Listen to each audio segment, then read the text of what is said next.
Donc moi, je m'appelle Sarah Huet, je gère le Partech Shaker, qui est le campus d'innovation de Partech à Paris. On faisait ces événements avant en physique, on les fait depuis 1 an en ligne et je pense qu'on reprendra en physique ou en Fiji Call, qui va être la nouvelle façon d'interagir bientôt, à partir de la rentrée. Donc comme ça, on a des gens du monde entier qui pourront aussi assister, mais il y aura quand même un petit café et des croissants à la fin, et ce qui était quand même super sympa aussi pour échanger à la fin de nos événements. Le thème de l'année, c'est l'impact au sens large. Donc, on a une série de conférences, d'événements et de panels sur ce sujet. Vous pouvez les retrouver sur le site internet du Partech Shaker. Il y aura aussi un replay. Donc, si vous devez partir avant, il y aura un replay aussi de cette discussion. Et puis, les conférenciers et moi-même, on mettra tous nos adresses email aussi à la fin de la discussion dans le chat pour que vous puissiez, si vous avez envie, continuer avec nous sur ce sujet qui est passionnant. Merci à vous, vous nous rejoignez, vous êtes nombreux. Donc, je vais passer la parole déjà au Julien peut-être pour qu'il puisse se présenter rapidement. Et puis peut-être on arrivera après sur ce qui a conduit à monter vos super boîtes. Mais vas-y, Julien, du coup, Julien Cohen, vas-y. Avec plaisir, merci. Merci Sarah. Bonjour à tous. Donc Julien Cohen-Solal, je suis cofondateur de Cartable et je suis donc président de l'entreprise depuis 8 ans qu'on a créé donc en 2013 avec Sarah Besnénou qui est ma cofondatrice avec l'envie dès le départ d'adresser l'éducation primaire et secondaire. Donc nous, on s'adresse à ce qu'on appelle le K-12 aux États-Unis. Donc vraiment, on commence au CE1 et on va jusqu'à la classe de terminale avec une plateforme qui apporte tout le matériel éducatif dont a besoin un élève, donc les cours, les exercices, les évaluations, les quiz, la méthode, etc. Et qui est complété aussi par la présence de profs en ligne, en visio, en chat, pour accompagner scolairement les élèves, les enfants dans leur progression.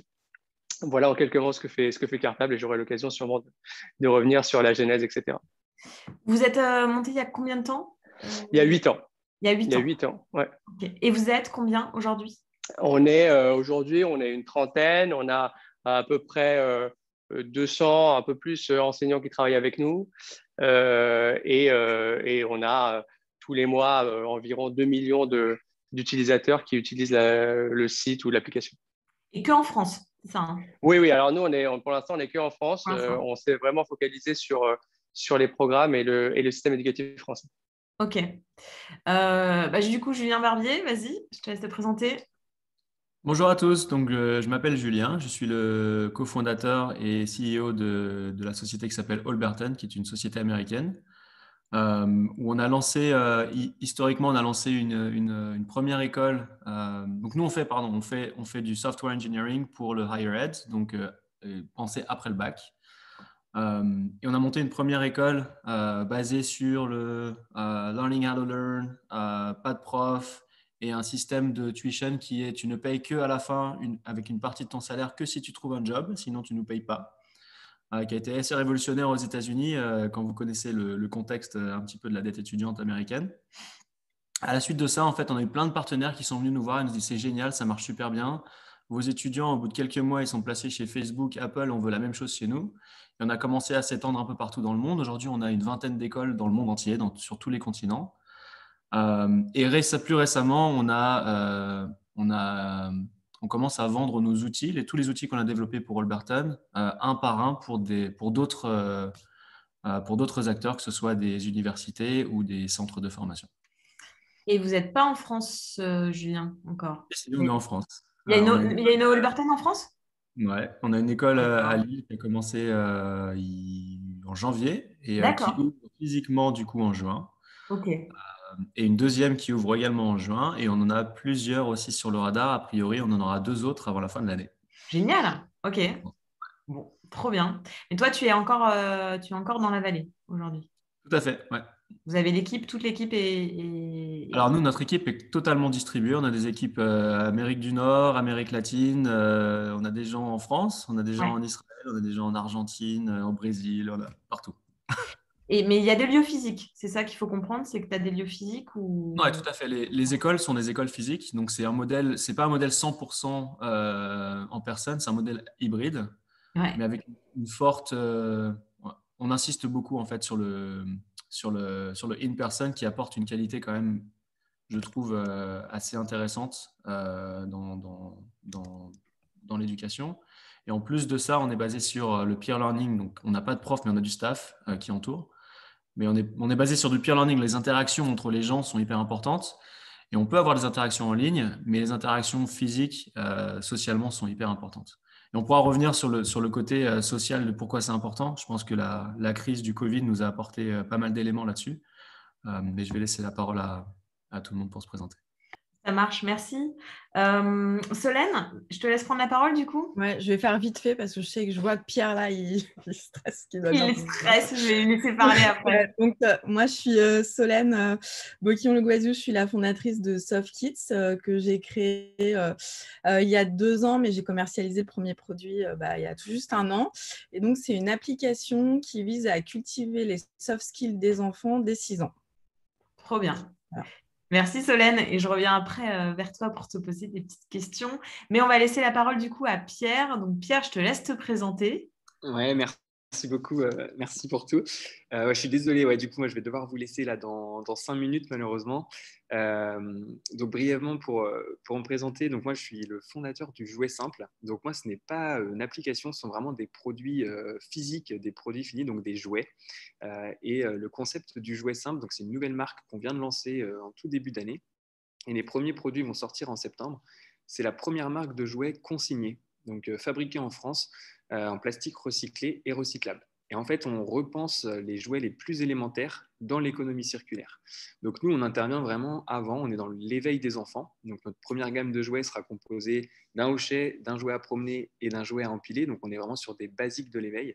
Et en fait, l'idée, c'est de se dire que le jouet, en fait, de par son usage, il a une obsolescence programmée. Et donc, avec la consigne, nous, on veut le faire vivre à l'infini. Donc, quand l'enfant ne joue plus avec le jouet, les parents peuvent nous le renvoyer et bénéficier de la consigne sous forme d'un bon d'achat.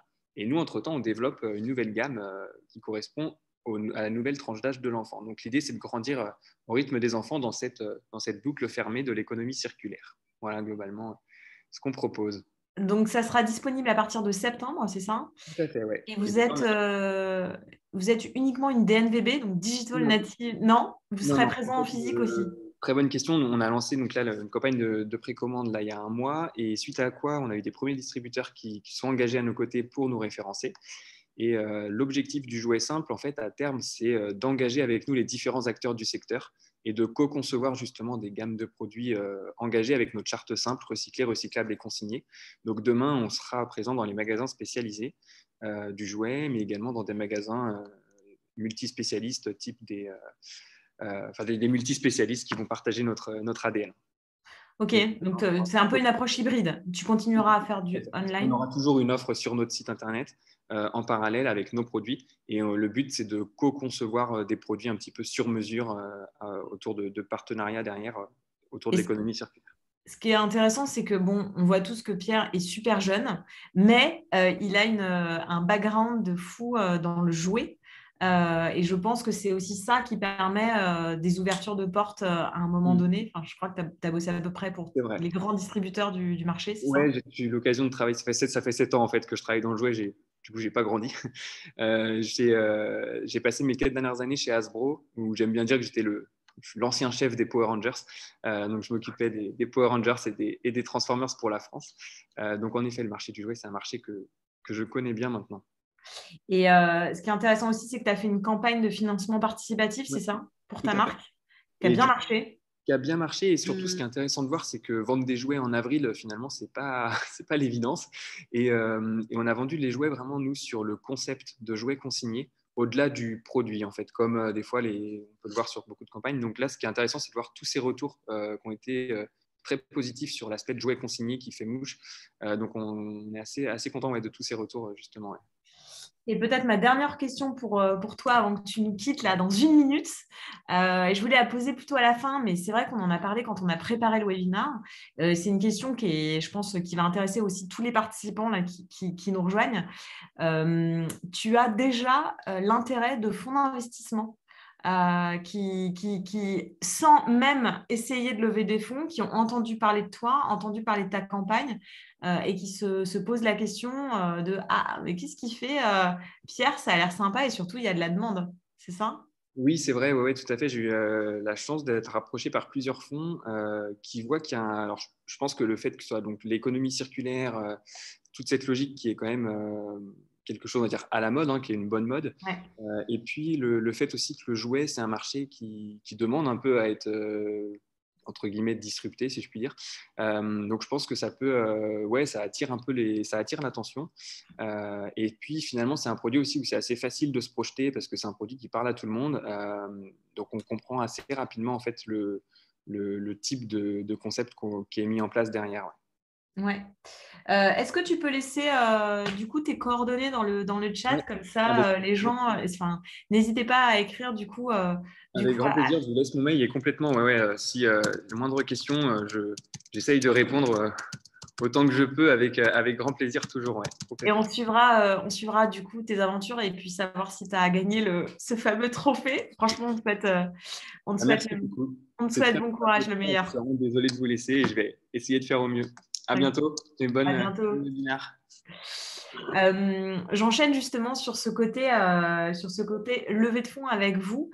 Cartable et Holberton, on les connaît bien puisqu'on vous a financé avec Partech. Solène, toi, tu es encore en fonds propres. Tu n'as pas encore fait de levée de fonds, je ne crois pas. Non. Ouais, je suis toujours en fonds propres, mais je vais démarrer ma levée de fonds là. Ouais, ça y est. Ouais, ça y est, je vais me jeter dans le grand bain Est-ce des pitch et tout.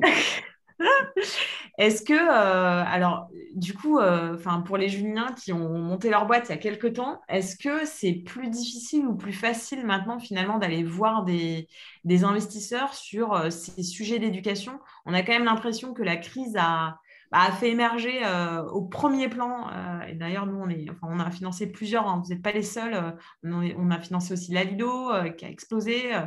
Est-ce que du coup, les fonds et les investisseurs sont plus à même de considérer le métier et ce secteur de l'éducation plus comme juste un secteur à impact, mais aussi un secteur qui va avoir le vent en poupe de plus en plus, puisque, en fait, Pierre l'a aussi dit, les consommateurs petits seront les consommateurs aussi de demain grands, et il y a là une consommation qui évolue très rapidement sur ce sujet.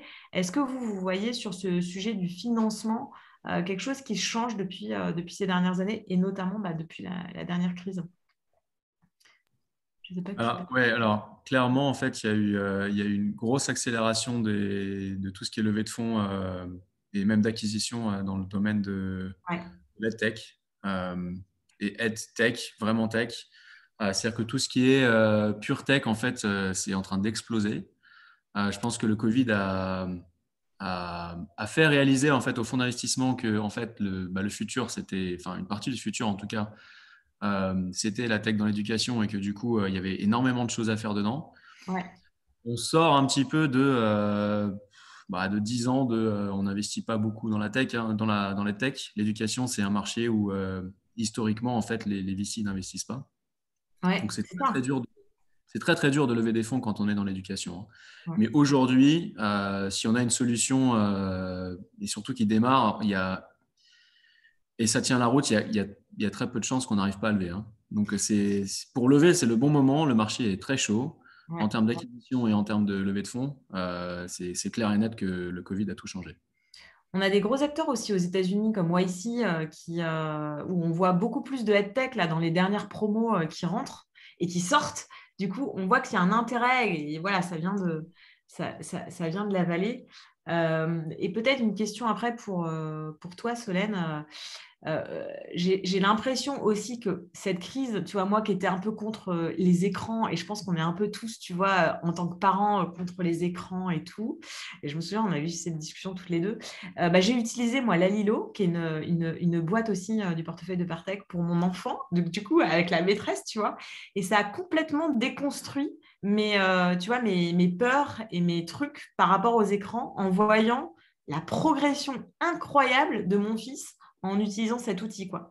Donc, je pense que le fameux, tu vois, le Big Bang de digital qui nous est arrivé là en pleine face depuis un an a fait que aussi, en tant que consommateur, changer la donne.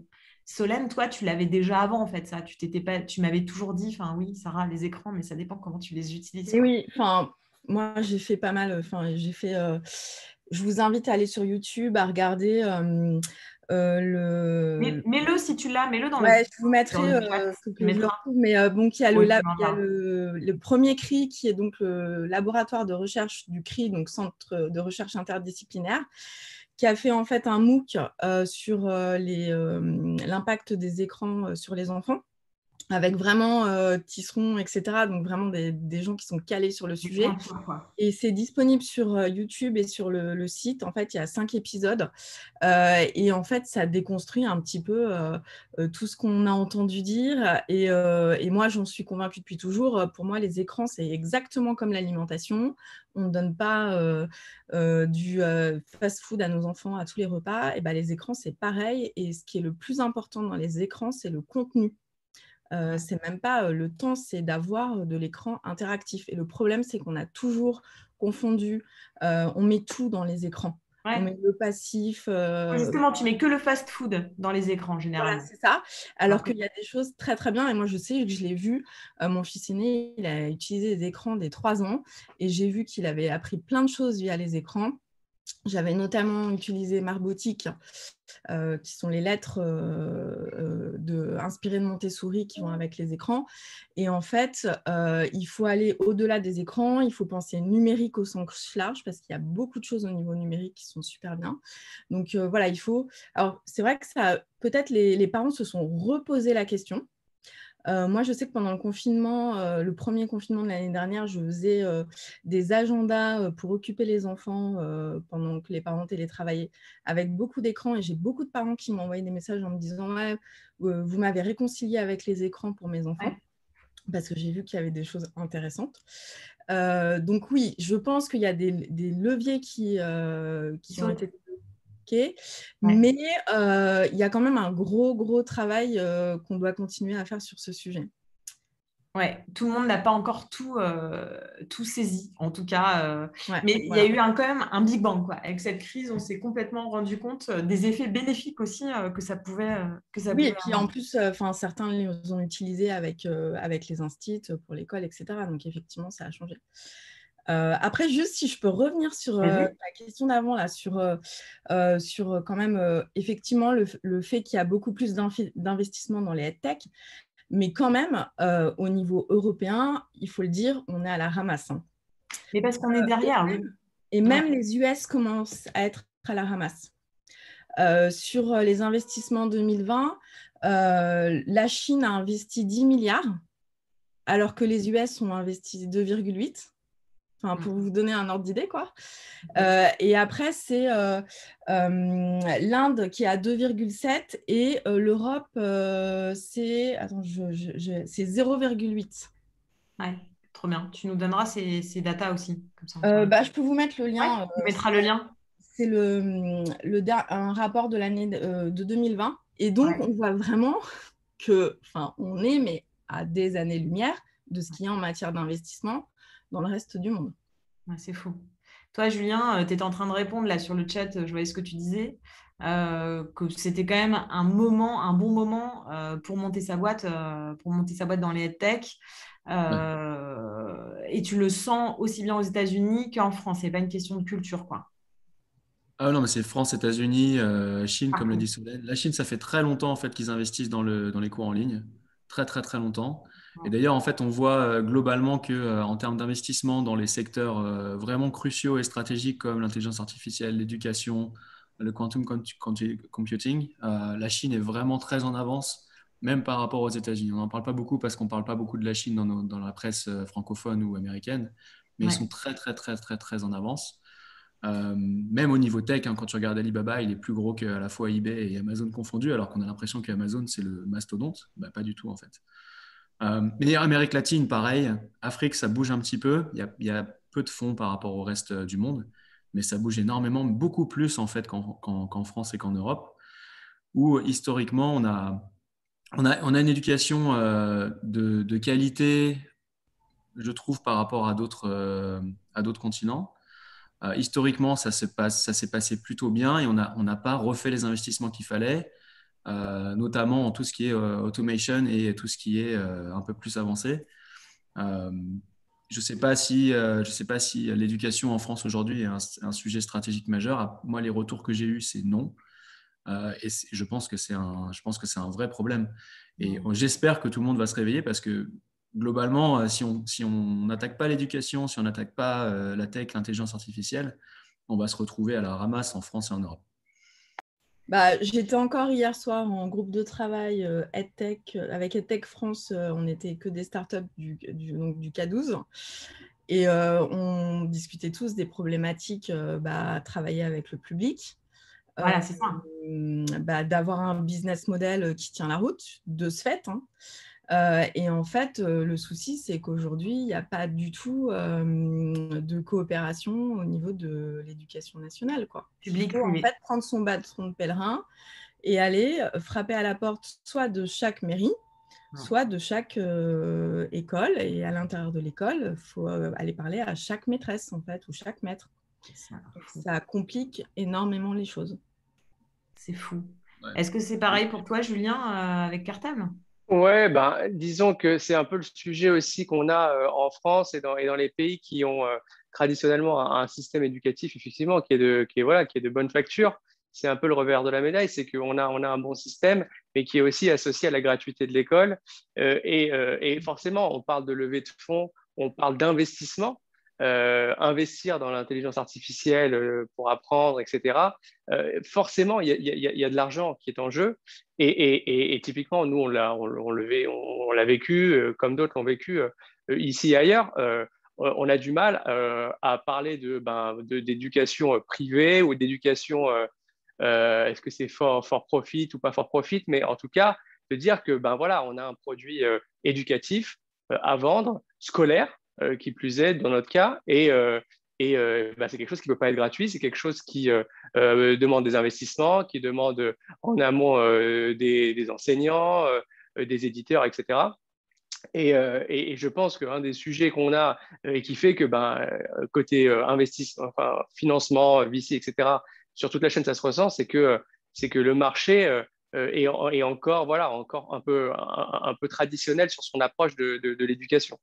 Et je pense que tu parlais, Solène, des rapports avec l'éducation nationale. Nous, ça fait 8 ans effectivement qu'on fait ça. On a toujours été accueillis à bras ouverts par les différentes équipes qui se sont succédées, hein, puisqu'on a eu l'occasion plusieurs fois de discuter, de montrer ce qu'on faisait, etc. Mais passer à l'étape d'après, c'est difficile. C'est difficile parce que on reste sur un marché, alors que c'est pas la culture que l'éducation soit mercantile.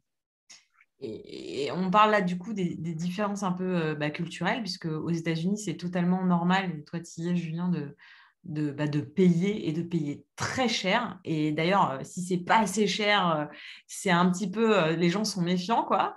C'est presque ça. Est-ce que c'est la raison pour laquelle toi, Julien, tu as monté la Holberton d'abord aux États-Unis avant de t'étendre ailleurs? Non, c'est pas pour cette raison-là. Nous, là, on a voulu la monter en Silicon Valley parce qu'on fait du software engineering et que les boîtes dans la Silicon Valley pour les ingénieurs, ce sont les boîtes les plus dures à accéder. Donc, si tu arrives à avoir des étudiants qui vont chez Facebook, chez Tesla, chez Nvidia, chez Google, globalement, tu peux les placer partout dans le monde. Donc, il fallait absolument que nous, on fasse nos armes ici. C'est pour ça qu'on a commencé là. Et une fois qu'en fait on a prouvé ça, en fait ça a été facile après d'aller s'étendre. Donc c'est vraiment pour cette raison-là. C'est pas du tout pour une question de prix d'éducation. Mais c'est un vrai sujet et on l'a vu. Et aujourd'hui aux États-Unis, il y a quand même aussi une prise de conscience que l'éducation, c'est quand même important que tout le monde y ait accès. Et je ne sais pas si vous avez suivi un peu l'actualité, là, l'administration actuelle en place essaie de rendre l'école justement gratuite. Donc à deux niveaux, parce qu'aujourd'hui, on a des écoles gratuites jusqu'à 18 ans, mais après, c'est très cher. Ou alors les community college, mais qui ne sont pas vraiment des trucs de qualité, des trucs classiques. Et on n'a pas non plus de crèche gratuite. C'est-à-dire qu'avant le CP, il faut que tu payes. Donc nous, nos enfants, on doit payer pour qu'ils aillent à l'école, qu'ils aillent à la crèche. Et on paye des sommes folles. On paye entre 2000 et 2500 dans la vallée par mois. Et donc, en fait, tous nos salaires partent dans les écoles des enfants et puis dans le loyer aussi, parce qu'ici, les loyers sont catastrophiques. Donc, il y a une vraie volonté des États-Unis à faire en sorte de pousser cette éducation qui soit potentiellement gratuite. Mais en même temps, on a une culture un peu différente de la culture française et européenne, puisque le gratuit, en général, n'est pas forcément bien vu, comme tu l'as dit. Et que gratuit, ça veut dire aussi mauvaise qualité. Donc ça va être une énorme problématique à résoudre pour l'administration actuelle, c'est que peut-être ils vont pousser le gratuit, mais est-ce que les gens vont vraiment y aller? En tout cas, les gens qui veulent aller à l'école, est-ce qu'ils vont vraiment y aller? Ça va être compliqué. Et du coup, on a parlé un petit peu de l'Asie. Vous allez ouvrir des Holberton en Asie aussi ou pas? C'est dans le pipe des projets? Alors, on en a une en Asie, mais bon, l'Asie proche du Middle East. On parle avec pas mal d'acteurs en Asie, mais aujourd'hui, c'est pas les marchés qui sont les plus demandeurs de Holberton aujourd'hui. Aujourd'hui, on a deux marchés qui sont en train d'exploser, qui sont l'Amérique du Sud et l'Afrique. Et pour l'instant, on se concentre dessus. Okay. Super. Bah, ça va très vite, notamment en Afrique. Nous, on a aussi un fonds Afrique, comme tu le sais. Et c'est vrai que le développement sur le marché africain de toutes ces initiatives, il y a vraiment un step qui sont passés. Quand tu vois le paiement en Afrique, c'est complètement fou. Tu peux payer instantanément dans n'importe quel truc avec ton téléphone, avec transférer de l'argent. Ils ont vraiment gagné une énorme marche sur des sujets qui sont pour nous, voilà, on est encore assez loin, on paye avec notre carte de crédit, des trucs assez ancrés en fait. C'est des comportements beaucoup finalement. Et l'éducation, c'est peut-être ça aussi, tu vois, c'est peut-être des comportements qui sont tellement ancrés, un système et une machine en France. Et c'est un peu ce que tu disais aussi, Julien, sur le fait qu'on a une éducation qui est géniale. Du coup, on se repose un peu, qui est géniale. Et encore, il y a des distracteurs parce que faut quand même se le dire. Le gouvernement actuel a rendu l'éducation, je crois, l'école obligatoire, ce qui n'était pas le cas à partir de 3 ans. Il y avait quand même beaucoup de gens qui étaient sortis du système scolaire, non pas pour des raisons religieuses, mais pour des raisons de qualité en fait de l'enseignement, où finalement on travaille un gros, le mainstream, quoi, je ne sais pas comment on peut le dire, mais la masse. Avec à 8 heures des maths, 9 heures du français, machin, mais on ne travaille pas la qualité et l'ouverture. Et ça, je voudrais bien ton avis, Julien, aussi, des deux Julien, vous trois, sur des pédagogies alternatives qui explosent. Alors, finalement, la Holberton, c'en est une. Et vous trois, vous en êtes, vous êtes des pédagogies alternatives, puisque tu nous expliquais au début qu'à la Holberton, c'est le peer-to-peer qui fonctionne. Donc, il n'y a plus de profs, en fait. Tu vas nous expliquer, du coup. C'est les pairs et c'est chacun s'entraide. C'est super nouveau. Si on part un peu avant et plutôt sur toi, Solène, ton marché, on est sur des pédagogies alternatives pour les plus jeunes, Montessori, etc. Et ça explose aussi dans la vallée. Je crois que et ça coûte encore plus cher, certainement. Donc, est-ce que c'est pas ça, en fait, la suite, c'est de repenser la manière dont on apprend, tout simplement. Ouais, alors, tu as soulevé beaucoup de sujets Pardon. dans ton intervention. Sur l'Afrique, en fait, je voudrais juste revenir sur ce que tu disais au tout début de ton intervention, sur l'Afrique. Ce qui est hyper intéressant, c'est que c'est un continent très en retard sur beaucoup, beaucoup de sujets. Mais au final, aujourd'hui, ça peut devenir une force s'ils arrivent à investir dans l'éducation pour combler en fait ces sujets-là. Comme tu dis, en fait, il y a un leapfrog énorme entre les technologies qui sont adoptées aujourd'hui et ce que nous, on a fait historiquement. Et nous, ce qu'on a fait historiquement, on a construit des banques physiques et on a construit un réseau de téléphones et on a construit tout ça. Et tout ça, en fait, c'est un bagage sur lequel c'est un bagage culturel et technologique qui fait qu'en fait, on ne peut pas avancer aussi vite. Et eux, ils sont passés directement en fait, ils sont même pas passés par la case ordinateur, ils sont passés par la case mobile. et ils n'ont pas construit de banque, ils n'ont pas de carte de crédit, et ils sont direct au mobile banking. Ouais. Le mobile banking, c'est le futur pour les États-Unis et pour l'Europe, on le sait, mais ils peuvent y aller plus vite que nous. Et donc, ils peuvent créer potentiellement des champions de demain grâce à ça. Et l'opportunité, elle est là. Elle est très compliquée à transformer, mais la première chose qu'il faut qu'ils aient, c'est une éducation de masse, de qualité. Et c'est là où potentiellement on intervient. Et c'est pour ça, en fait, qu'ils nous appellent. Parce qu'ils n'ont pas tous les profs que potentiellement on peut avoir aux États-Unis et en Europe. Et grâce au peer learning, en plus, on a une éducation de très bonne qualité qui croît. Et avec la croissance du réseau, en fait, la qualité de l'éducation croît, ce qui est inversement proportionnel à l'éducation traditionnelle où plus tu as d'étudiants par prof et moins la qualité est bonne. Par rapport à ce que tu disais sur c'est quoi le futur, en fait, la problématique qu'on a aujourd'hui, c'est que on a une éducation qui a plus ou moins marché. Il y a plein de gens pour qui ça marche, cette éducation classique, mais il y a plein de gens pour laquelle elle ne marche pas. La problématique du gouvernement, c'est que en fait, c'est très compliqué pour eux de faire des choses qui soient hyper fractionnées. Donc, ils font une règle qui va marcher pour la masse, mais ils peuvent pas aller chercher les exceptions, ça ne marche pas. Mais la vérité, en fait, c'est que si on veut vraiment gagner l'éducation, ce n'est pas un winner takes all, ce n'est pas un seul modèle, c'est plein de modèles différents qui sont créés en fonction des contextes, en fonction de la culture, en fonction du temps que tu peux avoir, parce qu'il n'y a pas d'âge pour apprendre, et en fonction de ton contexte familial, en fonction de ta personnalité, en fonction de ton QI. Et c'est ça qu'il faut qu'on arrive à créer. Et le gouvernement ne peut pas faire ça, ce n'est pas possible. Donc en fait, c'est des petits acteurs, entre guillemets, comme nous, qui font des choses très différentes, qui vont pouvoir répondre à des demandes différentes, avec des contextes différents, et tout ce que j'ai expliqué avant. Et l'idée idéale, ce serait que justement, en fait, le gouvernement s'appuie sur des acteurs comme ça pour pouvoir répondre à tout le monde, mais de la meilleure façon. Et pas juste répondre à tout le monde d'une seule façon, avec un moule complètement inélastique qui fait que beaucoup de gens, en fait, ne s'y retrouvent pas. Ouais, Et la problématique la problématique, c'est pas une bonne problématique, mais les gens qui ne mettaient pas leurs enfants avant 3 ans, et moi je les comprends, pourquoi tu veux les mettre dans une école tout de suite alors que potentiellement tu peux faire quelque chose de mieux à la maison. Et le homeschooling, c'est quelque chose qui est aussi en train d'exploser parce que les gens se rendent compte qu'en fait, ils l'ont fait. Et pour ceux qui avaient le temps, en fait, ça marche mieux. Parce qu'un gamin de 6 ans qui est à l'école avec 30 autres élèves, il apprend autant avec 1 heure de focus chez toi avec soit un prof, soit un parent. Donc, c'est plein de choses qui ont été remises en cause. Et le Covid a apporté beaucoup de choses négatives, évidemment, mais il a aussi apporté énormément de choses positives parce qu'on a eu des données sur des choses. En fait, on a fait un espèce de gros experiment at scale avec les données qui viennent avec sur énormément de points différents. Je vais laisser la parole aussi à Julien et Solène parce que je parle beaucoup.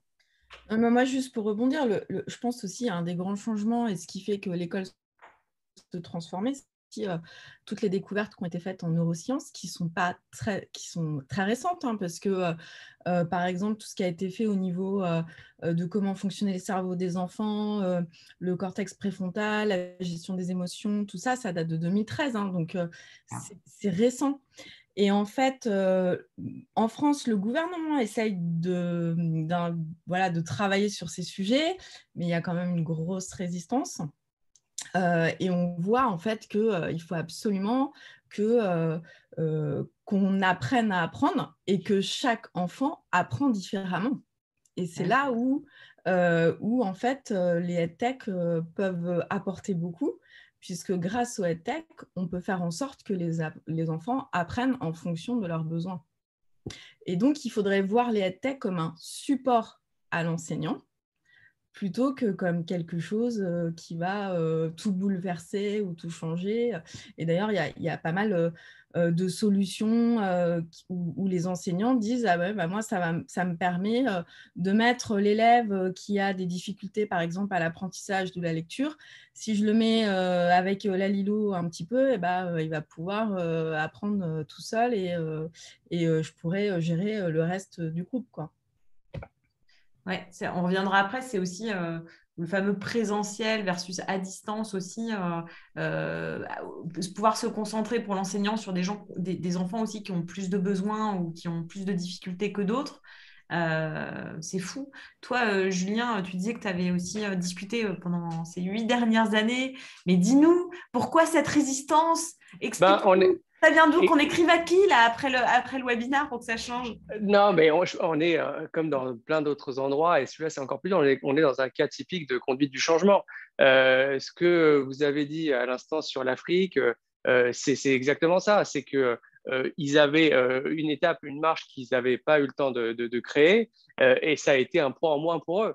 Nous, c'est ça, voilà, on a des bons systèmes scolaires relativement qui sont vieillissants, mais ils deviennent progressivement un poids pour innover et pour conduire voilà, une conduite du changement. En France, qui n'est pas un pays énorme, on a 12 millions d'élèves jusqu'au bac, autant de foyers, et il faut réussir avec les outils qu'on a aujourd'hui à adresser les cas qui sont les plus particuliers, parce qu'effectivement, on ne peut pas faire d'éducation uniforme si on veut adresser tous les enfants au mieux, mais en fait, c'est difficile. Vu ce qui est en place aujourd'hui, c'est difficile à enclencher. Et du coup, on a à l'inverse des pays, alors on a cité l'Afrique, mais on peut citer l'Inde, hein, parce que dans notre domaine, en tout cas moi, dans le mien, la plus grosse boîte aujourd'hui, c'est une boîte indienne, hein, Baiju. C'est typiquement le cas de boîtes où ils sont arrivés sur un territoire où il y avait très peu de maillage en termes d'école. Et en fait, leur solution, c'est pas un add-on en Inde, c'est juste La solution. c'est juste pour aller à l'école, quoi, parce qu'il y a plein d'endroits où ils ont pas d'école. Et in fine, voilà ce que je disais tout à l'heure, c'est le revers de la médaille des pays occidentaux qui, historiquement, ont développé un modèle d'école, de même qu'ils ont développé des systèmes bancaires, etc., qui sont aujourd'hui un frein à l'innovation. Donc, je pense que le sujet, c'est vraiment un sujet de conduite du changement. Et dernière chose, mon dernier commentaire, puisqu'on parle du Covid, évidemment, sur notre sujet, il y a eu quand même des impacts multiples. Mais une des choses dont on s'est rendu compte, même si nous, par exemple, on savait, on connaissait ces éléments-là, mais on se rendait compte que l'école, aujourd'hui, pour beaucoup de parents, c'est autant un endroit pour apprendre que une garderie, entre guillemets. Ah ouais. Et c'est ça qui est dur aussi, c'est qu'il y a encore, il y a aussi un sujet de dire, l'école, c'est le lieu où mes enfants, de toute façon, vont rester la journée parce que je ne peux pas faire autrement, je n'ai pas d'autres endroits où les laisser. Si en plus ils peuvent apprendre des choses, c'est bien, mais c'est presque un peu déceptif quand on dit ça, mais on a ressenti, nous, ça parfois. Et c'est très dur, du coup, d'apporter quelque chose en disant on a de la valeur, on va être capable d'apprendre mieux quand, au final, le premier besoin de certaines familles, sans jugement de valeur, hein, bien évidemment, c'est de pouvoir s'occuper des enfants. Donc, le homeschooling, qui est aujourd'hui une pratique partagée par à peu près 30 000 familles en France, je suis d'accord, il est vraiment en forte croissance. Nous, depuis un an, on a eu, je ne sais pas, peut-être x3 ou x4 en termes de familles homeschooling qui utilisent la solution, donc qui utilisent Cartable vraiment pour faire l'école complète à la maison. Et c'est évidemment les gens qui sont les plus actifs et ceux avec qui, d'ailleurs, on peut construire le plus d'innovation sur notre roadmap, etc. Mais c'est encore un sujet qui est difficile à élargir et à imaginer à grande échelle, quoi. Et c'est fou parce que, tu vois, je vous en parlais là, il y a 5 minutes, le gouvernement va interdit maintenant, finalement, où il va falloir mettre un certificat médical, machin, alors que c'est des parents qui sont engagés, en fait, dans l'éducation de leurs enfants, qu'il y a pour le coup, de l'autre côté de la barrière, plein de désengagement de la part des parents. Et moi, j'avoue que j'ai du mal à comprendre en tant que parent que tu ne te poses même pas la question des apprentissages et tu laisses ton enfant, c'est ce que tu disais, hein, et ça, ce qui est incroyable, c'est que ça touche toutes les couches sociales, quoi. C'est pas une question de couche sociale, c'est que tu as un système en place qui est là depuis Jules Ferry, quoi, même avant, et on dépose son enfant et on vient le rechercher et on ne se pose pas vraiment la question. Alors, quand il y a des difficultés, du coup, c'est là où on se pose un peu de questions, on se dit pourquoi ça ne marche pas et tout. Alors qu'en fait, le truc c'est une masse, c'est ce que tu disais, Julien, c'est une masse et il n'y a qu'un truc possible, quoi. À part les matières un peu que tu peux choisir, mais encore, Ouais. quoi, c'est hyper light. C'est dingue quand même. Ouais, mais il y a aussi deux composantes dont on n'a pas parlé. La première, c'est que dans tous les secteurs, les industries, les domaines, tu proposes une solution et il y a toujours le bénéfice de la solution que tu dois évaluer pour être capable de driver le changement.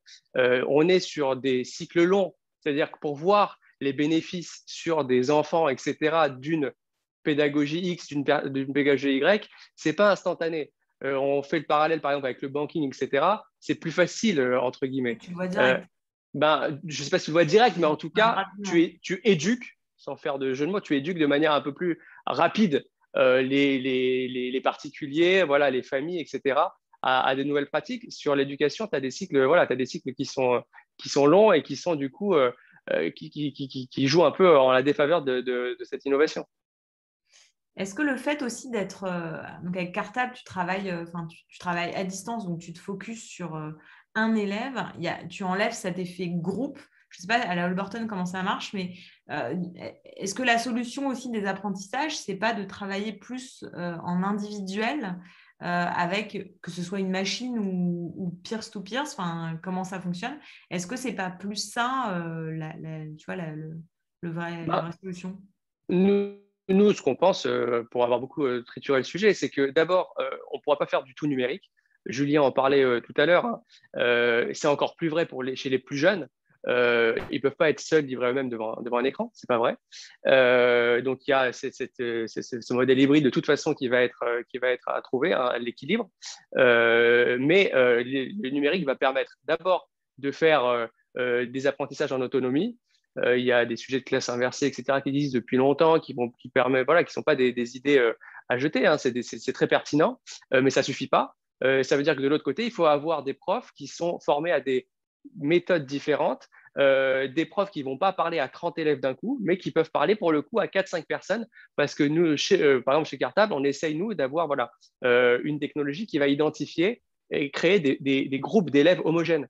Et ce n'est pas du tout pareil quand un prof s'adresse à un groupe d'élèves homogènes de 4-5 élèves par rapport à un prof qui va s'adresser à 4 ou même 10 élèves qui ont des niveaux voilà, avec des fortes disparités. Donc, il y a des solutions. Et ensuite, il y a ce changement à amorcer, quoi. Toi, Julien, vous y êtes un peu puisque tu nous dis que tu es en train de vendre en fait pas toute la Holberton, mais des bouts de Holberton pour équiper des écoles, c'est ça? Ouais, alors une des choses qui en fait que je pense est vraiment importante, c'est que dans l'EdTech, en fait, ce qu'il faut vraiment comprendre, c'est que l'éducation devrait être au premier plan et pas forcément la tech. Et c'est vrai en fait. En fonction des âges, on a des besoins différents. Donc moi, je m'adresse à des classes d'âge qui sont plus âgées, où les gens sont plus autonomes en général, pas forcément, mais en général. Et la question de l'hybride, en fait, elle est hyper complexe, mais elle dépend aussi du contexte familial, etc. Quand tu as des parents qui sont éduqués, qui pour eux l'éducation est importante, etc., ils vont faire plus attention.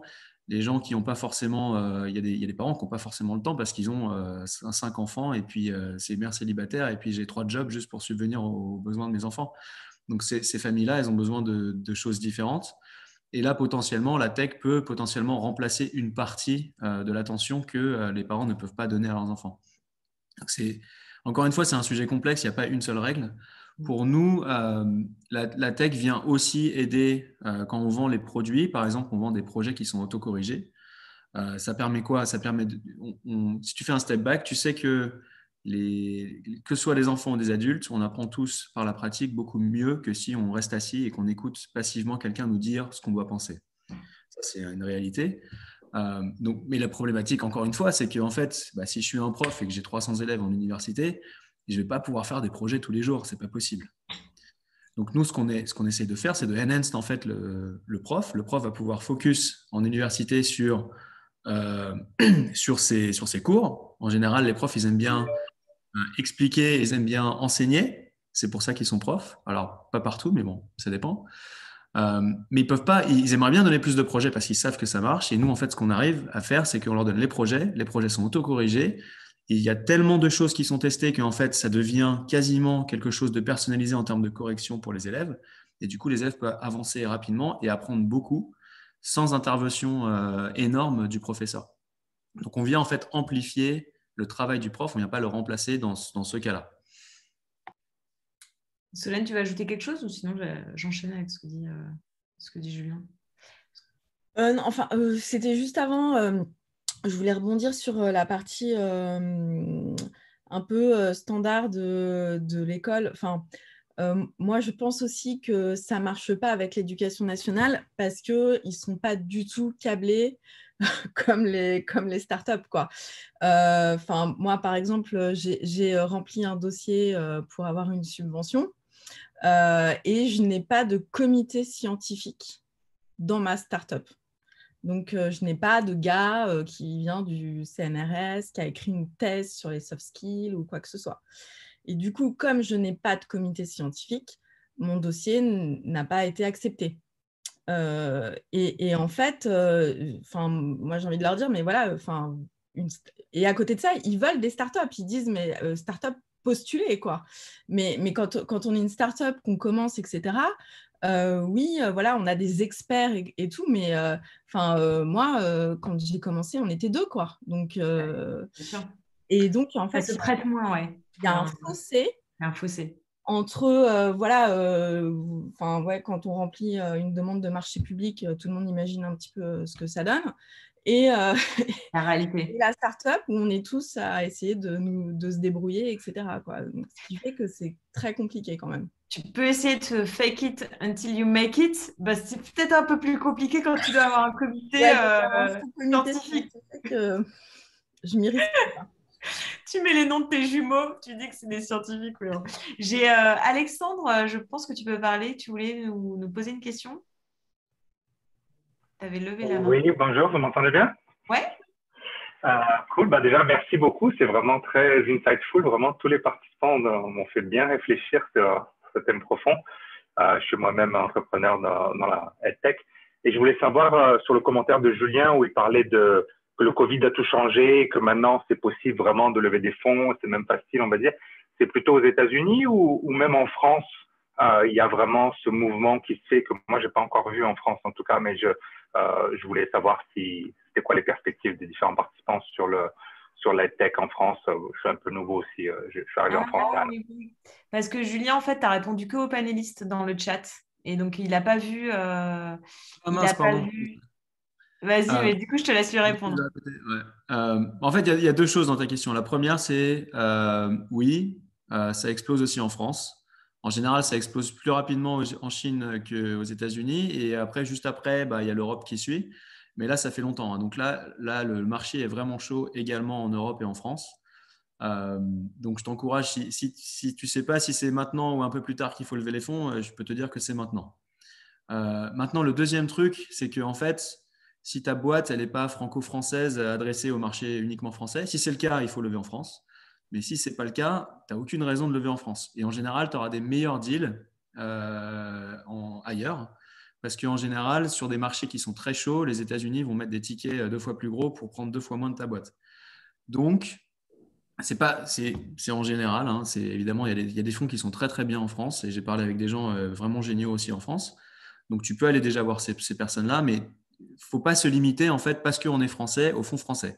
C'est un peu la solution de facilité, parce qu'on parle la même langue, parce que ceci, cela, mais en même temps, si tu n'es pas capable d'aller voir ailleurs les fonds d'investissement, ça va être compliqué pour toi dans la vie de tous les jours d'entrepreneur. Donc, il faut que tu ailles voir le marché américain, il faut que tu ailles voir les Anglais, il faut que tu ailles voir les Germans, les Allemands, merci.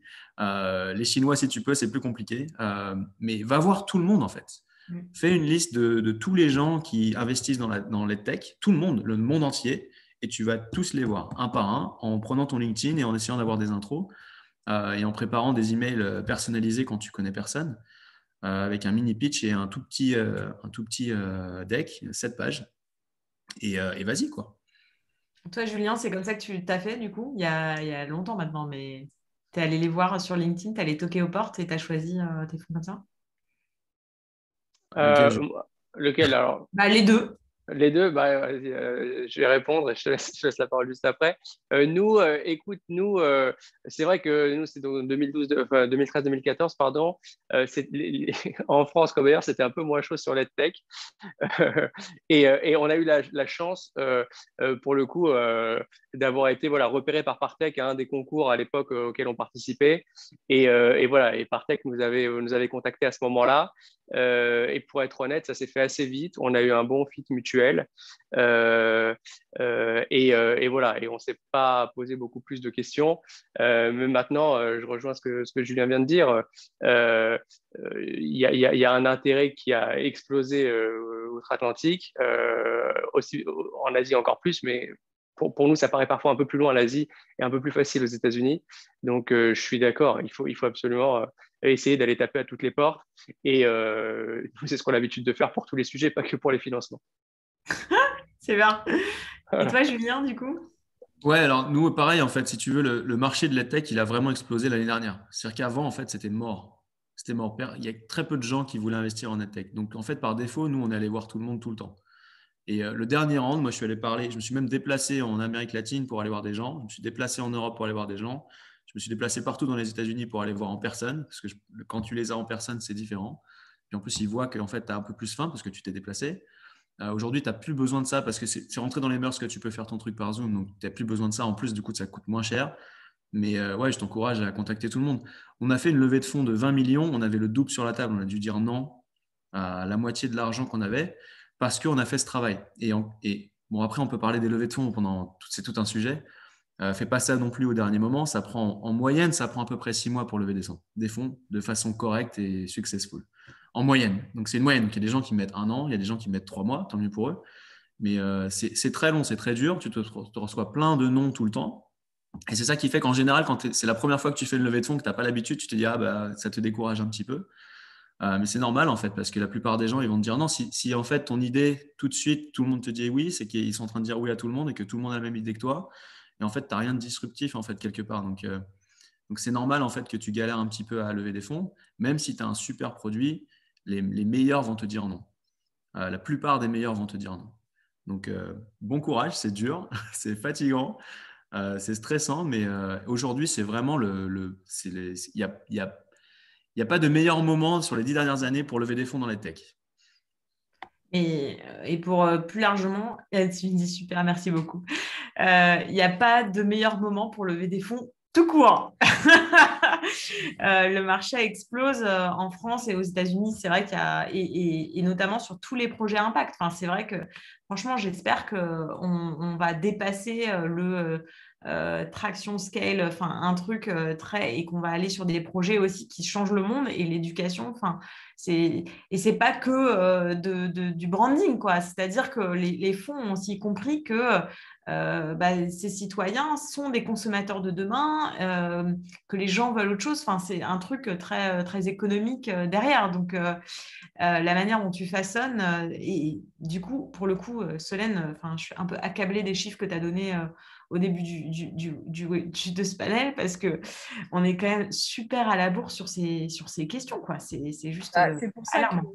moi, je sais, moi, quand Julien il dit oui, si vous pouvez aller à l'étranger, moi, je me dis que je vais d'abord essayer d'aller lever des fonds à l'étranger. Et pour moi, c'est plus facile de lever avec des étrangers que de lever avec des Français. C'est vrai qu'avec le Covid, maintenant, tu fais un Zoom et puis avec des investisseurs, et puis voilà, tu n'as pas besoin de te déplacer. Ça a levé toutes les barrières. Quand je vois, moi, je suis assez active sur Clubhouse, que toutes les semaines, il y a des EdTech pitch avec les US où tu peux arriver, pitcher ta startup. Il y a le même avec l'Europe tous les mercredis, avec les 4 fonds européens en éducation, etc.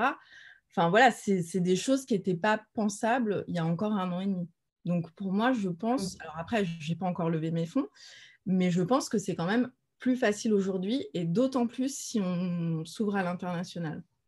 Ouais, c'est fou. Bon, il faudra peut-être que tu y ailles quand même pour aller lever des fonds, là, comme Julien. Il faudra peut-être qu'elle aille, je sais pas où, que tu ailles la rencontrer. Je pense que le final closing, il se fait quand même peut-être en physique. Ça, c'est pas un problème, ça. Mais ouais, tu as raison, c'est complètement dingue. Les deals se font totalement sans se voir maintenant. Ah ouais, les deals se font sans se voir. Ouais, c'est dingue. Si je peux rebondir, pour moi, c'est aussi un peu valable pour... c'est pas que valable pour les fonds. Je pense qu'en France, on est trop frileux à aller à l'international. Ouais. Et moi, c'est vrai qu'avant de monter ma boîte, j'ai fait le programme des startups early stage d'HEC. Et quand je leur ai dit que j'allais lancer SoftKids en même temps à l'international et en France, Ils m'ont un peu regardé en me disant, mais non, tu vas d'abord tester le marché français. Après, tu verras si ça fonctionne et tu iras à l'international. Et je leur ai dit, mais non, parce que déjà, je parle d'un sujet qui est les soft skills, où je pense qu'il y a des niveaux de maturité différents à travers le monde. Dupliquer mon application en anglais, faire quelques ajustements en fonction de la culture, ça ne prend pas autant de temps que ça. Donc, la même semaine, j'ai sorti SoftKits dans 90 pays en français et en anglais. Faut pas se mettre des barrières, quoi, je pense. Think global. En fait, la problématique, elle est culturelle et aussi, entre guillemets, géographique. C'est que si tu lances ton app en France et qu'elle marche super bien, bah, tu vas capturer le marché français. Pendant ce temps-là, tu as un Américain qui va regarder, qui va copier la même chose, qui va capturer le marché américain. Et c'est compliqué. Maintenant, Solène, c'est pas juste une question de traduction. Il y a quand même beaucoup de choses qui vont avec, mais c'est bien ce que tu fais parce que si tu t'enfermes tout de suite sur le marché français, c'est hyper dur après d'aller voir ailleurs. Et souvent, en fait, après, ce que tu peux faire, c'est essayer d'aller sur les marchés européens, mais c'est trop tard pour le marché américain. Bon, eh ben, en tout cas, merci. On arrive au bout de cette heure avec vous. Est-ce que vous pouvez mettre vos mails comme ça, s'il y a d'autres questions, les participants peuvent vous joindre par mail. En tout cas, je voulais vraiment vous remercier. C'était passionnant. On pourrait continuer longtemps. Je trouve que quand même, ce qui est chouette, et je pense qu'on l'a bien exprimé pendant cette heure-là, c'est la tendance qui est bonne, quoi. Et on voit que ces sujets d'éducation sont quand même sur la table dans le monde entier, même si on a un certain retard. Et merci d'avoir reposé les bases, Solène, sur l'investissement. J'ai l'impression que, voilà, que ça bouge quand même pas mal. Et bon, on est un peu l'Europe, le vieux continent sur plein de trucs. Mais quand ça bouge, moi, je suis assez convaincue que ça va, tu vois, ça enclenche. Et notamment sur les fonds à impact qui se lancent. Enfin, on a quand même une trend qui est bonne en Europe. Et ça serait dommage de louper le coche parce qu'on est aussi le continent qui a un super système éducatif, quoi. Donc, j'espère sincèrement que les pouvoirs publics, Julien, franchement, que ça va bouger. Et pareil, même pour Solène, hein, pour bosser avec les profs et tout. Julien suivra du coup les ouvertures de la Holberton en France. Je veux pas être pessimiste, mais notre cher ministre de l'Éducation a fait une conférence de presse hier sur le Grenelle de l'éducation qui a eu lieu au mois de décembre avec 12 propositions et sur notamment apprendre au XXIe siècle. Et il n'y a pas grand-chose qui a retenu mon attention, quoi. Donc, on reste encore sur combien on doit payer les profs. On est tous d'accord qu'il faut mieux les payer. Mais au-delà de ça, tu regarderas dans les actualités comment les journalistes ont traité le sujet. Voilà, je pense qu'on est passé à côté de beaucoup de choses. Après, ce ne sera peut-être pas ce gouvernement-là. Non, mais tu vois, on est peut-être sur un ministre de l'Éducation aussi, qui a été très, très critiqué ces derniers mois par toutes les instances. C'est quand même... bon, bref, mais soyons... On va être optimiste. Ouais, franchement, et si, tu vois, ça ne sera pas dans le système, après, ce sera à côté. Et je pense qu'en tant que parent, après, c'est les parents qui doivent se bouger, tu vois, et on le voit, ils se bougent quand même. Enfin, ils vont acheter différemment, ils consomment cartable. Je pense qu'il y a quand même une mouvance. Tu parlais Julien, des homeschoolers. Tu as des gens et des unschoolers, on n'en a pas parlé, mais des gens qui ne mettent plus leurs enfants à l'école. Et je vous encourage à regarder ce documentaire Être et devenir qui est incroyable. Je vous mettrai dans le replay, je mettrai les liens et tout, sur ce que c'est que quand on enlève son enfant de l'école et quand on façonne et quand on l'accompagne dans ses apprentissages avec du coup plein de choses différentes. C'est ça ce que tu disais, Julien, c'est piocher pour façonner parce que c'est difficile de faire one for all, quoi. En tout cas, merci à vous trois. Merci à Pierre qui est parti du coup plus tôt. On fera le replay. On mettra du coup toutes les ressources aussi que vous avez partagées pendant ce panel. Je vous souhaite beaucoup de réussite. Mais je sais que de toute façon, on se connaît tous, donc je vais vous revoir et on va se suivre.